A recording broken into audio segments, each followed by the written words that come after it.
Ó, o DSA, que é essa lei lá da Europa e tudo mais, isso é uma parada, é um contraponto interessante aqui. A gente quer fazer... Vamos lá. Vamos dizer que essa PL seja aprovada amanhã. Sim. Aí, todos os efeitos dela entram em vigor em, acho que no máximo 90 dias, não é isso? Isso, algumas coisas automáticas, outras 90 dias. Pois é. Já esse lá, o europeu, assim, tem coisa que só vai entrar em fevereiro de 2024, né? Porque, não sei, suponho que tenha uma certa parcimônia para fazer as coisas, né? E talvez tenha a ver com isso que você está falando aí, de pô, não precisa fazer, não tem que legislar correndo, vamos conversar. Isso, inclusive, é uma das principais críticas, pelo menos assim, das que eu ouço de pessoas que não estão enviesadas ou que não são, sei lá, do próprio professor que conversou comigo, Gustavo Borges, ele tá falando, cara, tá uma correria, essa correria é que é o problema número 1, porque aí vai passar um monte de jabuti na parada, que assim, tem um monte de jabuti aqui também, né, Alessandro? Tem interesses que vão surgindo. E aquela coisa, o cara quer formar a maioria para aprovar a lei. Então, você entra... Direitos autorais. Cara, o que você está fazendo nessa PL? Não tem nada a ver com esse projeto. É absolutamente meritório. Acho que é importante legislar. O que quer dizer meritório? Meritório quer dizer que é bom. Eu acho que é bom. Tá, mas não tem que ser agora. Uma lei separada? Vamos fazer uma lei separada. A gente está até com, enfim, um compromisso de apresentar um projeto no Senado só para cuidar disso. Ó, vamos discutir direito autoral no streaming, como é que isso vai funcionar. Beleza. Agora, sair empurrando as coisas para aproveitar o trem, é o risco de você aumentar o erro. Legislar com velocidade demais, usar termos inadequados, abrir margem para interpretação, alguma coisa inconstitucional. Então, dá para ir mais devagar, do seu ponto de vista de organização do texto, mas não dá para abrir mão de legislar. Porque se não legislar, a justiça vai fazer o que der na telha. Porra, cara. Ó, eu confesso que eu achei que eu fosse chegar aqui e tu fosse defender com unhas e dentes essa PL de uma ponta a outra. Não. O cara tá me... Ô, Jean, o cara tá me desarmando aqui, Jean. Mas é isso aí. Acho que é muito... E tá faltando muito isso. De você conversar abertamente sobre o projeto, o conteúdo, os problemas. Que, em regra, a legislação era para isso. Porra, tem um problema, como é que eu resolvo esse problema? E endereçando as coisas.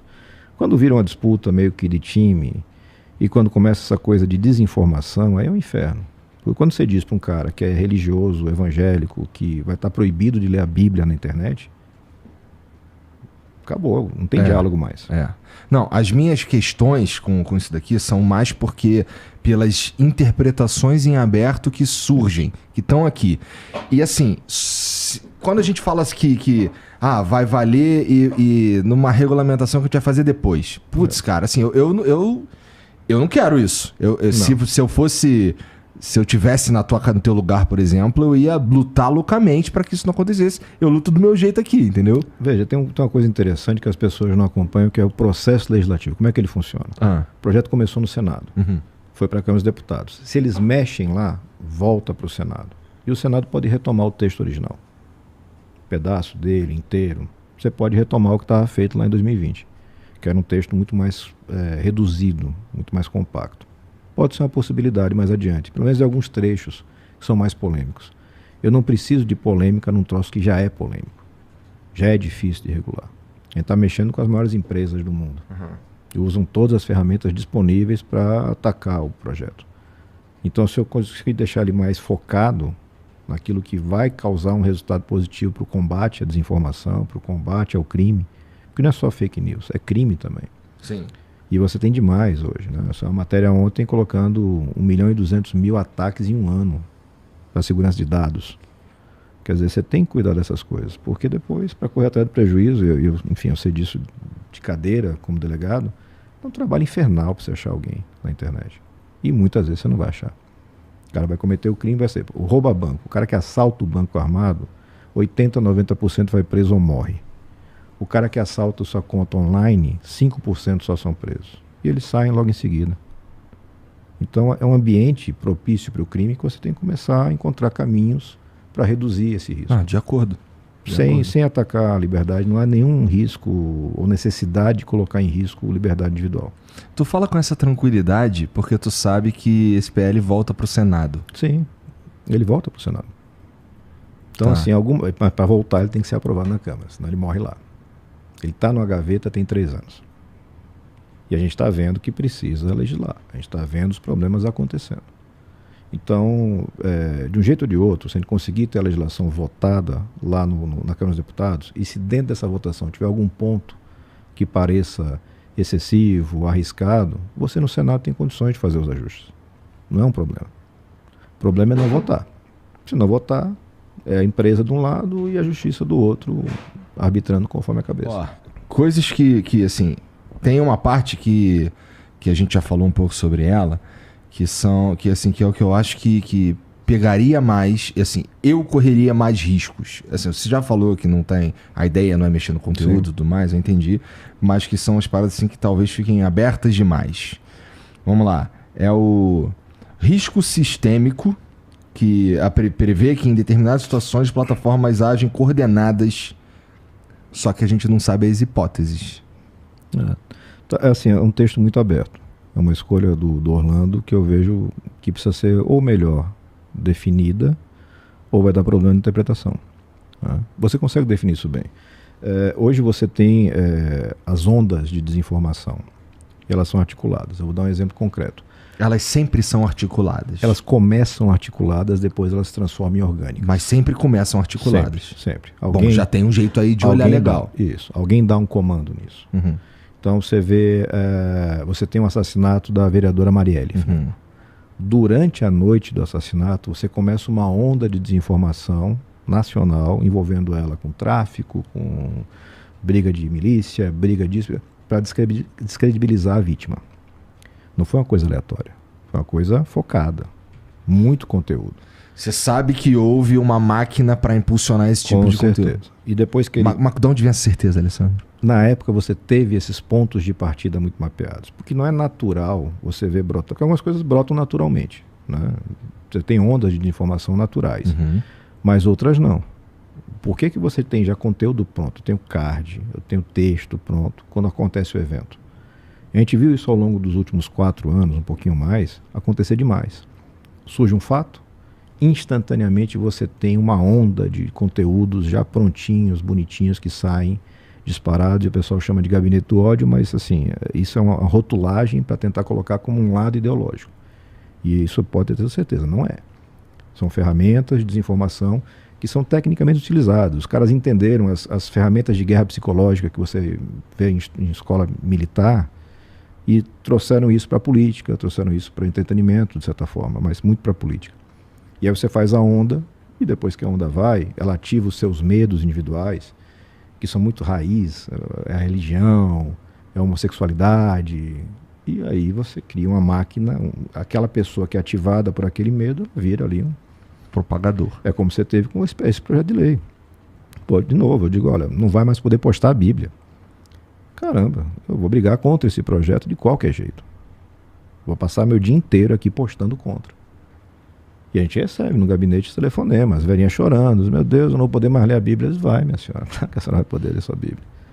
Sempre pôde, vai continuar podendo. Tem um negócio que chama Constituição, né, que diz que pode. O texto da lei não diz que a senhora não pode. Elas não, mas eu recebi aqui. Então isso tem que ser mais cuidado.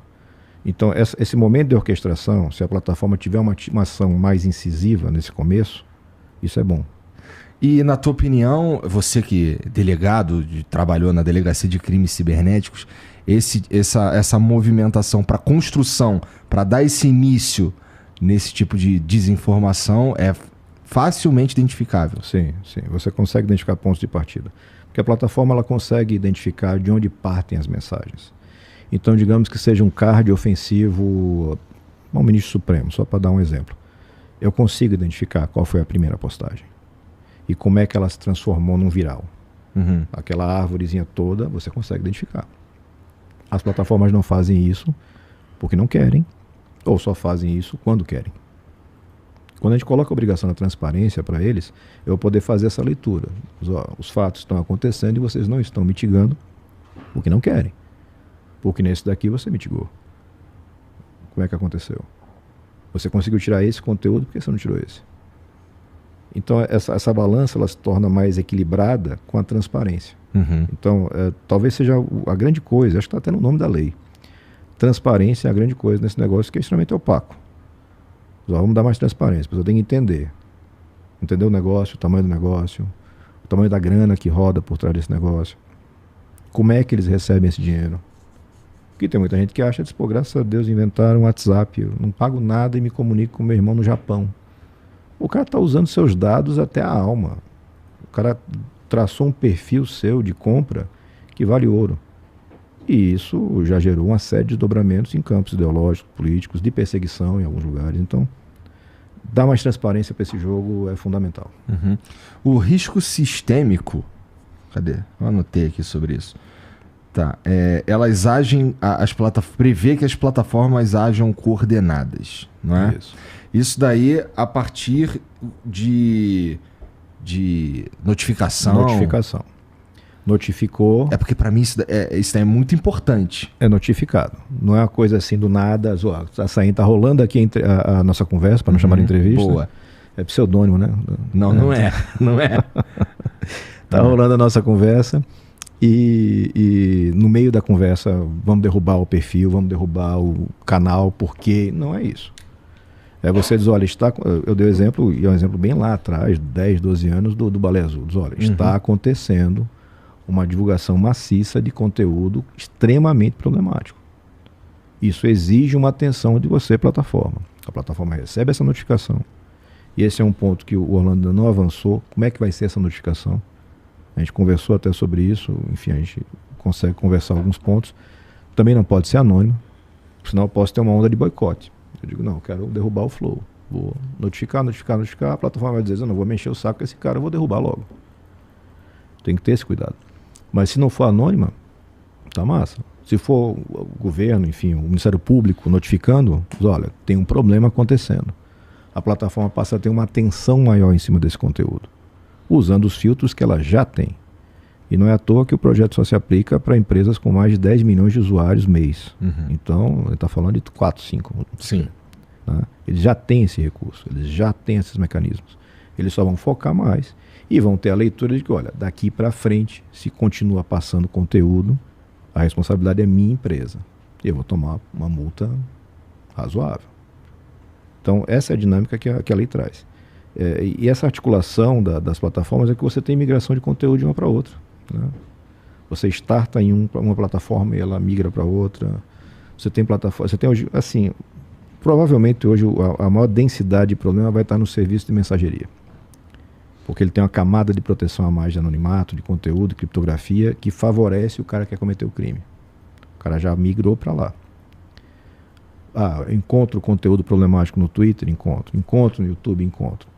Mas muito menos do que eu encontro nas mensagerias, né? Que elas, enfim, são mais difíceis de você lidar. Mas se eu consigo fazer com que a empresa olhe para isso com mais atenção, eu vou seguramente reduzir os danos. E tem duração, são 30 dias. Mais do que isso, só se tiver uma ordem judicial. Então é meio com alertas, presta atenção. Está rolando um negócio muito complicado aí. A empresa toma os seus cuidados, os perfis são identificados e a justiça vai poder fazer o seu papel dentro de um devido processo legal. Como é que tu propõe que não haja anonimato nas notificações? Você tem que ter alguma identificação de perfil, mínima que seja, mas tem que ter uma identificação. É o que pode o cara ser pela na hora porta lógica, pode ser CPF, pode ser de qualquer forma, mas tem que estar identificado. Porque eu tenho que ter a malícia de entender, olha, isso pode ser usado contra um perfil, ok. E já se usa hoje. A gente sabe que hoje em dia o cara já faz campanha para derrubar perfil do cara que você não gosta. Você bota denúncia, eles derrubam para depois ver o que aconteceu. Acho que assim, é literalmente o texto da Constituição. Você preserva a sua liberdade, mas você não pode estar no anonimato. A liberdade para ser como usuário, a liberdade para atuar como notificador dessas falhas ou desses crimes, mas nunca como anônimo, porque você tem um problema. Quando a gente criou o projeto lá atrás, teve uma discussão com relação a essa situação de anonimato. Porque em alguns países, a Alemanha é um exemplo, é permitido o anonimato. Mas, de novo, a gente tem que legislar de acordo com a nossa Constituição. E a nossa não permite anonimato. Isso pode gerar alguma dificuldade para denunciar, estou vivendo uma ditadura e eu quero denunciar crimes graves da ditadura, como é que eu vou fazer isso se eu não posso estar anônimo? Mas esse não é um problema da nossa realidade, pelo menos não é agora. E a nossa Constituição é muito clara na vedação. E se vier uma ditadura aqui para o Brasil, ela pode só desfazer tudo que está aí mesmo, então... São os atos institucionais. Lá tá, a gente testou esse modelo, ele não é bom. Ele não é bom. Não deu bom para ninguém, entendeu? Então, acho que legislar com equilíbrio, sem correria, não precisa da correria. Definir com muita clareza os pontos que são consensuais, eles existem, eles são muito claros. Olha, esses pontos são consenso, vamos legislar logo esses. Depois a gente vai discutir outras coisas que são importantes. Já apresenta o projeto, já começa a discutir. Até uma revisão na lei de direitos autorais, não sei o quê, também só a favor que discuta isso. Porque o sistema mudou. Mas aqui dentro é um jabuti. Já está aproveitando o trem. E a gente falou sobre o dever de cuidado, falamos agora um pouco sobre o risco sistêmico, e tem um aqui interessante, que é o risco iminente. Risco iminente de dano por conteúdo ilegal, por exemplo. Porra, um risco iminente é meio mandinar, não é não? Veja, você tem que ter... não dá para antecipar a notificação, né? Então a notificação tem que ser baseada em alguma coisa. Então eu vou ter que dizer, olha, este conteúdo já postado representa um risco específico. Que tipo de risco a gente pode estar falando aí? Uma incitação para crime, ou incitação ao suicídio, um estímulo ao suicídio.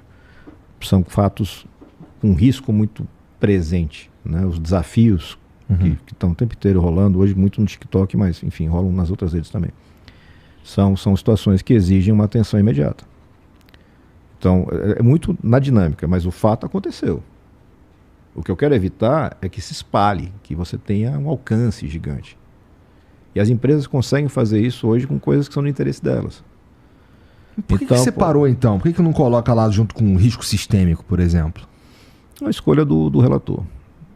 Isso não estava lá no primeiro? Não estava. Tá bom. A gente não sofisticava o negócio porque até pela vivência a gente sabe da complexidade que você tem. Então, a minha visão sempre foi de fazer a coisa mais básica possível, atacando aquilo que é essencial para matar essa máquina de desinformação e de crime e tocar as discussões com os outros fatores. Se a gente se eu conseguir consenso no Congresso para votar tudo isso e mais um pouco, massa. Mas se eu não tenho consenso, eu não devo paralisar as coisas que são consensuais. Porque eu estou perpetuando o prejuízo. O cara continua usando conta falsa. Pra você ter ideia, eu tive uma vez uma entrevista falsa postada num perfil que o cara criou num servidor na Romênia. Ele criou só para isso, para postar uma entrevista falsa, depois matou o servidor, o e-mail era e-mail daqueles de 24 horas americano e tal, a gente foi achar ele porque ele usou o Wi-Fi da casa. Aí conseguiu achar. Mas você não vai fazer isso todo dia, né? E o usuário normal não vai fazer isso. Então, criar mecanismos para que você evite esse tipo de conduta criminosa é muito importante para todo mundo. E é consenso para todo mundo. O pastor concorda, o padre concorda, o produtor de conteúdo concorda. Ou quem é que defende conta falsa aqui? Acho que ninguém. Quem é que defende que você possa fazer impulsionamento ou use robôs sem divulgar para o usuário? Acho que ninguém defende isso. E se eu consigo matar esses pontos, eu já avancei muito para o que eu tenho hoje. Sim. Dá uma folga. Tá, bom, já vi que tem bastante coisa que você compartilha aqui da minha preocupação, cara. Muito interessante isso, eu esperava o contrário. Tá bom.